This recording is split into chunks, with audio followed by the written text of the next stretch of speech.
Alors nous avons identifié plusieurs freins en interrogeant plusieurs centaines de personnes qui ont participé à des études que nous avons menées au Centre des sciences du goût et de l'alimentation.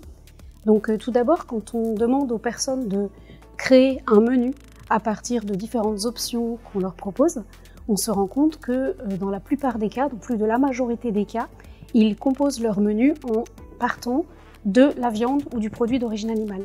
Et ensuite, ils rajoutent des éléments autour de ce premier choix. D'autre part, les légumineuses sont souvent identifiées comme une alternative aux céréales ou aux féculents, alors qu'en réalité, elles contiennent beaucoup de protéines et pourraient tout à fait être utilisées plus largement, et notamment pour composer des plats qui ne contiendraient pas de viande, par exemple. Alors un deuxième frein qu'on a identifié, c'est le fait que les consommateurs, on leur proposait plusieurs scénarios qui visaient à voir un petit peu dans quelle situation ils choisiraient différents aliments pour composer leur repas. Et les cas où les légumineuses étaient les plus choisies étaient les cas où les personnes composaient un menu mais qu'ils mangeraient à l'extérieur de la maison, c'est-à-dire pour lequel ils n'auraient pas à cuisiner eux-mêmes. Et ceci nous fait penser qu'à partir du moment où il faut cuisiner les légumineuses, eh bien c'est un problème et c'est un frein à leur consommation. Et enfin, nous avons d'autres résultats qui nous font penser également que les consommateurs ne voient pas, entre guillemets, ou voient moins les légumineuses dans les rayons des supermarchés par rapport à d'autres produits. Donc ça peut venir peut-être de leur disposition dans les rayons. Et en tout cas, on se rend compte que si on recrée un supermarché expérimental où les légumineuses sont autant représentées par exemple que les céréales, eh bien les légumineuses sont moins observées que les céréales.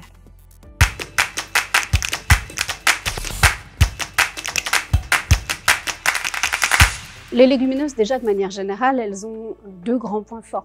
C'est-à-dire que d'une part, elles sont riches en nutriments, en premier lieu les protéines, et leur production est aussi assez peu impactante pour l'environnement, en comparaison par exemple de la production de viande. Et ça, on s'est rendu compte dans nos expériences que les consommateurs le savent. D'une part, si on leur pose la question dans des questionnaires, effectivement, ils nous répondent que les légumineuses sont plutôt bonnes pour la santé et plutôt bonnes pour l'environnement. Et puis, quand on leur fait composer des repas, de la même façon, comme je l'ai mentionné précédemment, en leur donnant des scénarios pour voir dans quelle situation ils vont davantage choisir les légumineuses, ces légumineuses, elles étaient plus choisies dans les scénarios où on devait composer un repas qui était soit bon pour l'environnement, soit bon pour la santé. Et dans ce cas-là, clairement, les consommateurs choisissaient davantage les légumineuses.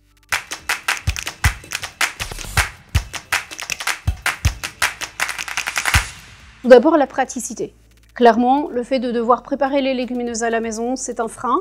Donc il faut qu'on aille vers des produits plus simples à préparer, qui ne semblent pas compliqués pour les consommateurs. Très souvent, ce qui revient dans ce que les consommateurs nous disent, c'est la notion de trempage. Alors là, si je dois planifier mes repas 24 heures à l'avance pour laisser tremper les légumineuses, c'est un frein. Même si, en réalité, toutes les légumineuses n'ont pas besoin de trempage. Une deuxième chose, c'est qu'on voit, ça peut sembler paradoxal, mais en tout cas, c'est vraiment des choses qui ressortent, que les consommateurs n'ont pas tellement d'a priori négatif sur les légumineuses brutes, mais ils rejettent les produits très transformés, ultra transformés à base de légumineuses. D'autres leviers qu'on a identifiés, c'est que les consommateurs, si on leur dit protéines végétales, ça ne leur parle pas du tout. Donc il faut éviter de communiquer sur cet apport de protéines d'origine végétale, qui n'est pas du tout, je pense, quelque chose qui peut inciter à consommer des légumineuses. Il est probable que ce soit beaucoup plus efficace de parler du goût des légumineuses et de ne pas montrer finalement tout le temps ces légumineuses comme quelque chose de très vertueux, mais plutôt effectivement montrer qu'il est possible de créer de nouvelles recettes, qu'il est possible d'obtenir des produits qui ont bon goût, qui sont appréciés à partir des légumineuses. Ça, il nous semble que c'est un levier qui pourrait être vraiment très intéressant à utiliser.